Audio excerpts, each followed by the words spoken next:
Hi, I'm Max, and today I want to take a look at some weird effects and sound design you can make with the new hybrid reverb inside of Ableton Live 11. Pretty much everything that I'll show you will also apply to any other convolution reverb that you may have. Normally, whenever we talk about convolution reverb, you think of something like this.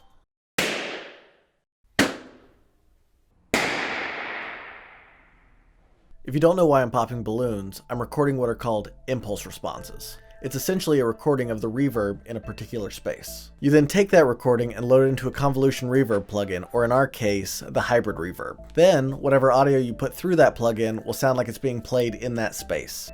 So once you've recorded all of your impulse responses and edited them down to the length that you want, load up a hybrid reverb.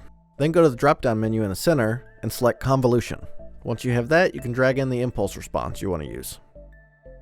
There's a few parameters you might want to look at to adjust your reverb. You have size. This will determine the length of your reverb. If you set it to 100%, it will play the exact length of whatever clip you bring into it. Decay will create a fade out depending on the length that you set it. Attack will create a fade in before you hear the reverb. The cool thing about the hybrid reverb is that you actually have the option of mixing in Ableton's normal reverb with your convolution. If you want to do that, you can just select serial or parallel in that middle drop-down menu.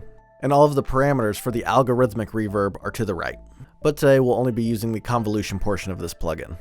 The fun part is whenever you load in audio files that aren't your traditional impulse response, like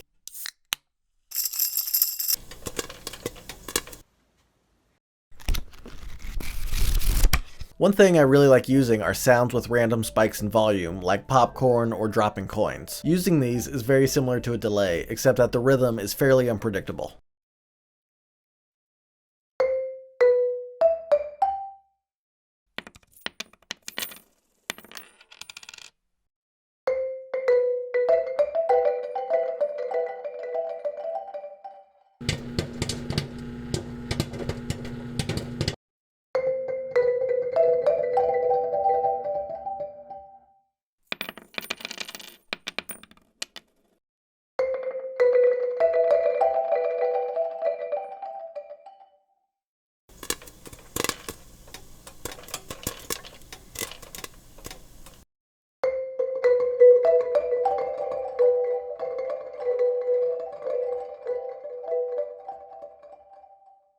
Another cool thing you can do is use some sort of percussion, like a tambourine or a cymbal.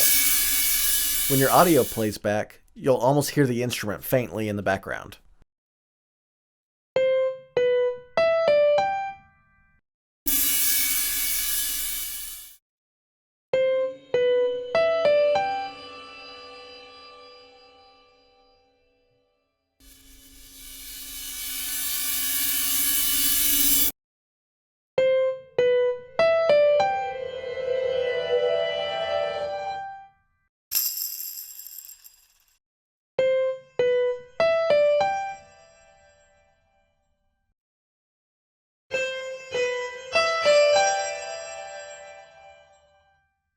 Another idea is to use a note from a different instrument as your reverb. You may want to be careful with the note that you pick though, because it may interfere with your melody.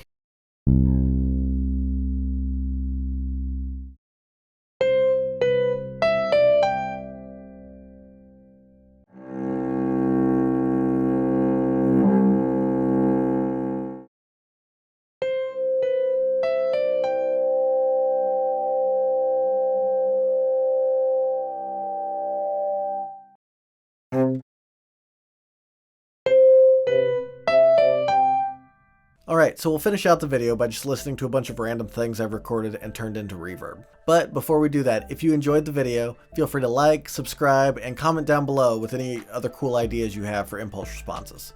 Also, if you want, you can download a bunch of free impulse responses on my website. I'll leave a link down below.